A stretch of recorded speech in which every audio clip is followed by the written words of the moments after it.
TV news सबसे तेज। हमारे चैनल को देखने के लिए लाइक करें, शेयर करें और सब्सक्राइब करें और देखिए आज की ताजा तरीन खबर। भिवंडी तालुका ग्राम पंचायत कुक्षे में श्री हनुमान जन्मोत्सव निमित्त भव्य पालकी सोहला व कालाचा कीर्तन सोहला। हम आपको बता दें कि हनुमान जन्मोत्सव पे अखंड हरिनाम सप्ताह का आयोजन किया गया था, जहां पे आप देख सकते हैं कि सप्ताह में हजारों के तादाद में लोग वहां पे मौजूद है कथा सुनने के लिए। और कथा समाप्त होने के बाद प्रसाद सब लोग वहीं पे ग्रहण करेंगे। तो आप देख सकते हैं हमारे चैनल के माध्यम से कि और ये जो जन्म उत्सव मनाया जाता है, हम आपको बता दें कि कुक्षे ग्राम पंचायत में आप देख रहे हैं कि युवा मंडली जो है बहुत चढ़ बढ़ करके भाग ले रही है। और ये आप कीर्तन में देख रहे हैं कि छोटे छोटे जो वारकरी समुदाय में जो बच्चे हैं आगे चल करके ये भी धर्म को आगे बढ़ाने के लिए तैयार हो रहे हैं। तो चलिए हम दिखाते हैं और लेते हैं पूर्ण जानकारी मान्यवरों से। सोनी कैचे निवृत्तीश्री आले, प्रवृत्त अवस्थेचा ग्रास झाला म्हणजे मी देह आहे ही भावना दृढ असणं, याचं नाव आहे प्रवृत्त अवस्था। आणि ज्ञानोबाराय सांगतात ज्या वेळेला मन राम होतं ना, परिणाम काय होतो? प्रवृत्ती ग्रासोनी कैचे, प्रवृत्तीचा ग्रास ही जी अवस्था येते कोणती?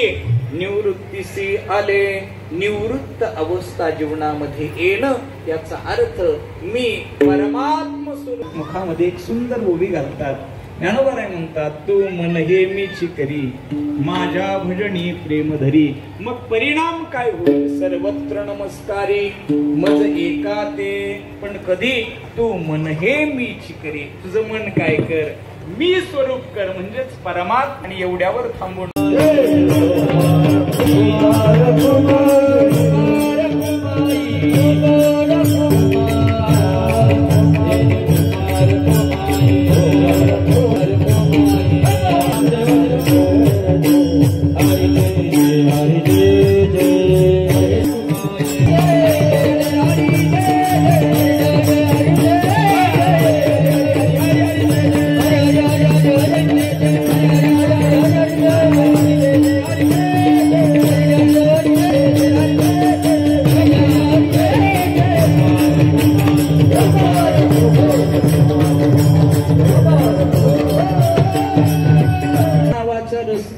न रुचते का? असेही देखील महाराज सांगतात बाबा, राम रसाची चव आहे ही विटे ऐशे सुनिरस उडता देवास सेवावी। हे भक्ती नावाचा जो रस आहे ना, हा कधीही विटणारा रस नाही। रसना येरा रसा विटे येरा। गीतेमध्ये भगवान सांगतात चंचलम ही म्हण कृष्ण किंवा बहुत चंचल चपळ, जाता येता न लगे वेळ। या जगतात सगळ्या गती गतीचं मापक आहे, मोजता येतात। या जगात जेवढ्या गती आहेत ना, सगळ्या मोजता आलेल्या आहेत, पण एकाची गती मोजता आली नाही, त्याचं नाव आहे मन। मनाची गती आमच्या अध्यात्मानंही आजपर्यंत मोजली नाही। जर अध्यात्मानं मनाची गती मोजली नाही तर विज्ञानाच्या बापालाही ती सापडणार नाही। का? खरं सांगू का? विज्ञान कधी सुरू होतं? ज्या वेळेला मला वाटतं अध्यात्माची, विज्ञानाचा जिथे शेवट आहे ना, तिथं आमच्या अध्यात्माची सुरुवात आहे। म्हणजे आणि ह्या दृष्टिकोनातून विचार केला तर आध्यात्मिक शास्त्र आमचं मनाची गती मोजत नाही। मन कसं आहे म्हटले? मन अतिशय चंचल आहे आणि एवढं चंचल मन कसं राम होईल म्हटले? हे ज्या वेळेला जोपर्यंत मनाला नाशवान पदार्थ मिळतो ना, तोपर्यंत मनाची धाव चालू आहे। ज्या दिवशी मनाला आम्ही अविनाशी पदार्थ देऊ, त्या दिवशी मनाची धाव खुंटते। मन हे निश्चळ झाले एके ठाई, कधी? तयावने काही निज सुखा। म्हटले ज्या वेळेला मन निश्चळ बनतं, मन कसं आहे? चपळ आणि चंचळ आहे, त्या चंचळ असलेल्या मनाला निश्चळ कधी करता येतं, तर अविनाशी पदार्थ म्हणजेच परमात्म स्वरूपता आम्ही जर त्या मनाला दिली तर मग ते मन काय होतं, त्याची धाव खुंटून जाते आणि मग परत माघारी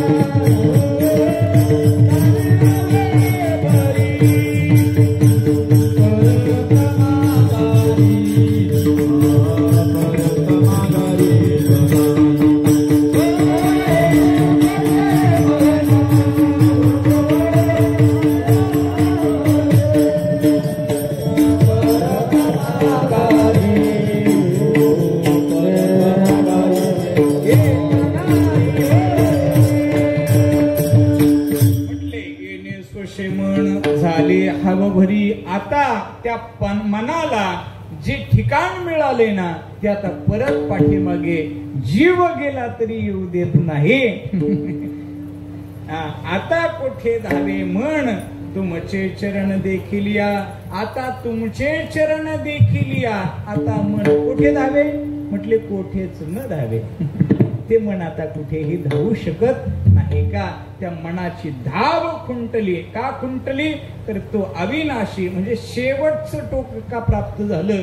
धावणं कुठपर्यंत आहे, ज्या ठिकाणी आम्हाला पोहोचायचं आहे त्या ठिकाणावर गेलं की धावणं तिथं काय होतं, खुंटून जातं. आणि आम्हाला कोणत्या ठिकाणाला जायचंय तर आत्मतत्वाची विश्रांती मिळावी हे आमचं परम ठिकाण आहे. आणि हे या ठिकाणापर्यंत मन जर गेलं ना मग तिथे त्याची काय होते, धाव खुंटून जाते. रूपी जडले लोचन पायी स्थिरावले मन, मग देह भाव हरपला तुझ पाहता विठ्ठला. म्हटले आता देह भावना हरपली आणि आता कोणती भावना जागी झाली म्हटले, आत्मभावना जागी झाली. आणि हे होतं कधी, राम म्हणता रामची मनाने होई जय, मनाने रामची होई जय असा अर्थ घ्यावा लागणार आहे. मग राम जर मनानं झालं तर परिणाम काय होतो म्हटले, त्याच्या पदाजवळ बसलं की तो त्याला असलेलं पद आम्हाला देतो, एवढा तो उदार आहे. अगदी उदाहरण सांगतो माता मौल्यांना, खरं सांगा तुम्ही 4 चौघात एकदा त्या पतिराजाचं लाजत मुरडत एकदा नाव घेतात.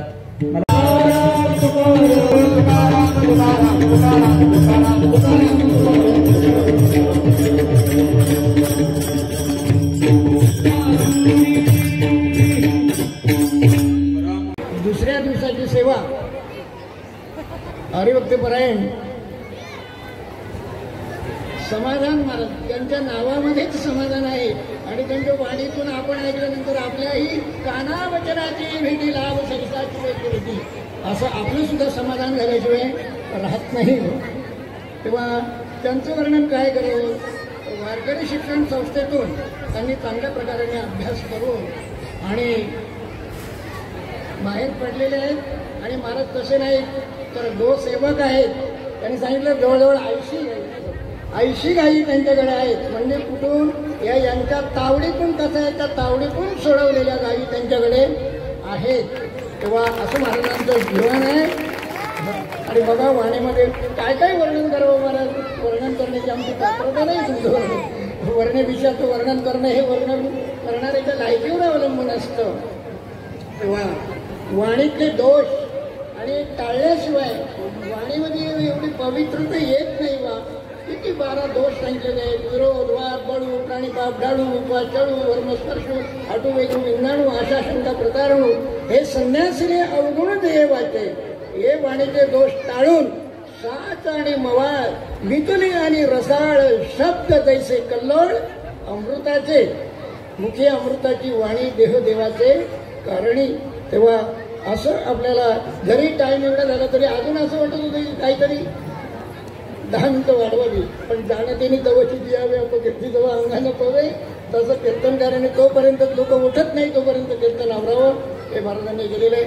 आणि तुकाराम महाराजांचं त्याच्यामध्ये अनुभव बघा, अनुभूती ही फार श्रेष्ठ पदवी आहे, व्यक्ती आहे, पण त्याच्याकडे काहीतरी शक्ती पाहिजे. शक्ती आहे पण युक्ती नसेल तर तेही जातं झटक्यात समजत होतात. व्यक्ती पाहिजे, त्याच्याकडे शक्ती पाहिजे, युक्ती पाहिजे. युक्ती असून पण चालत नाही, संपत्ती पाहिजे. बरं संपत्ती आहे पण जर नीती नसेल तरी सुद्धा जमत नाही, नीती पण असून जमत नाही. मग त्याच्याकरता काय पाहिजे? भक्ती पाहिजे. भक्ती, नीतिमत्तेला जोड भक्तीची पाहिजे. आणि ती भक्ती सुद्धा रात्री महाराजांनी सांगितलं, जर ती भक्ती अज्ञानाची असेल, असत्य असेल, भक्ती आणि असक्ती असं समीकरण चालत नाही. भक्तीला जोड विरक्तीची लागते आणि जेव्हा अशी ती विरक्ती असेल तेव्हा अनुभूती येते. म्हणून ही अनुभूती आणि असे महाराजांचे अनुभव आलेले, अनुभवे आले अंगात ते या जगात हेपासून उत्कृष्ट अशी सेवा केलेली आहे. जरी आपल्याला एक जड वाटत असेल, रात्रीची सुद्धा सेवा अगदी फार उत्तम झाली. आणि महाराज दुसऱ्या कीर्तनकाराच्या कीर्तनाला टाळ घेऊन सहसा उभे राहत नाहीत, पण महाराज कालचे महाराज अजूनपर्यंत थांबून आणि त्यांनी उत्तम प्रकारे टाळकरीची साथ सुद्धा केलेली आहे. म्हणून या दोन्ही वक्त्यांची खरोखरच त्यांच्याकरता एकदा जोरदार टाळ्यावर वाटावे.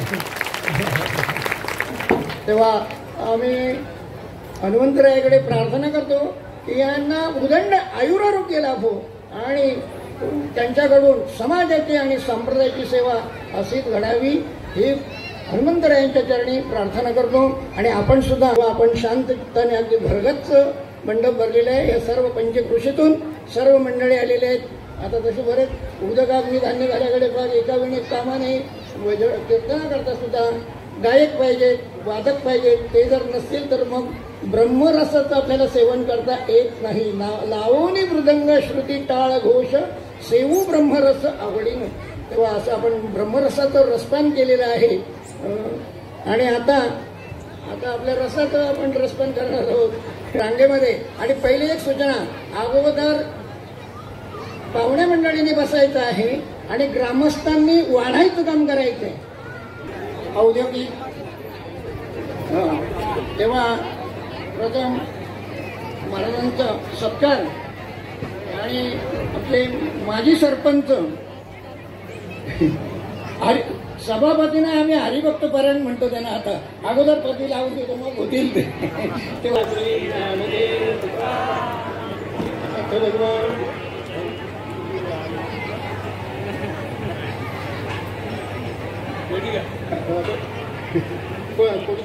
राहिलेले आहेत. तेव्हा त्यांना ग्रामस्थांची विनंती आहे की त्यांनी येऊन आणि महाराजांच्या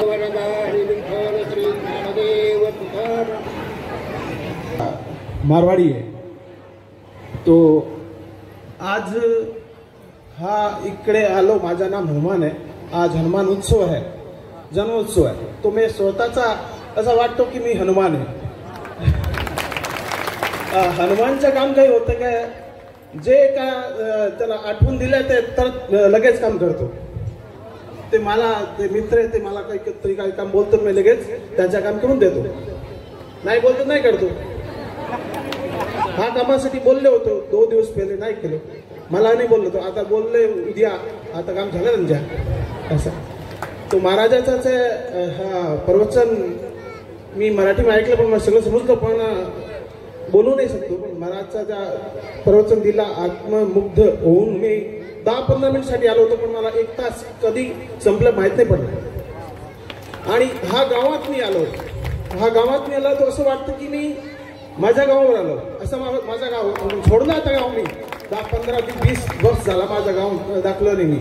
पण हा गावात आलं असं वाटतं की एक परिवार मध्ये मी बसलोय. एक परिवार आहे सगळे, एक घराचा एक परिवार, एक मित्र नाही, एक कुटुंबात असं सर्व परिवार आहे. असा उत्सव शहरामध्ये भेटणार काय चान्स नाही आहे. असा तो तुमचा खूप खूप आभार. असा दर वर्ष तुम्ही प्रोग्राम ठेवा आणि आमचा जो सहयोग आहे ते करून देतो. धन्यवाद. बघा, त्यांची 1 तास नुसतं श्रवण केलं तरी सर्व मंडळी हे समस्त ही श्री वासुदेव ऐसा प्रतिती रचाचा हो तुला भाव भक्ता प्राप्त होते. एका कीर्तनाच्या श्रवणाने एक आल्याच्या कीर्तनाने त्याचं कीर्तन करण्यात पुरुषोत्तम महाराज भावस्कर शास्त्री म्हणजे तुम्हाला एक एक याच्यावर किती काय कुठून ते हे करतात, काही आपली मते चालत नाही व असं त्यांचं सूत्र जागेवर याच मिनिटामध्ये फक्त पाहुण्यांनी अगोदर बसायचं आणि ग्रामस्थांनी वाढायचं काम करायचं. ग्रामस्थ मंडळ विशेष आभार व्यक्त करतात.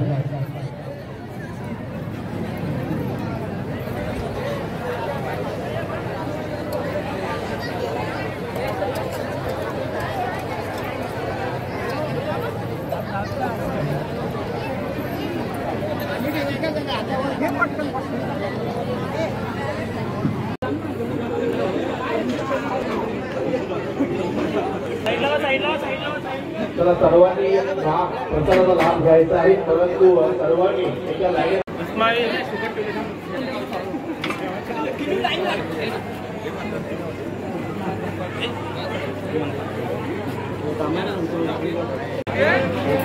बड्या लोकांनी काय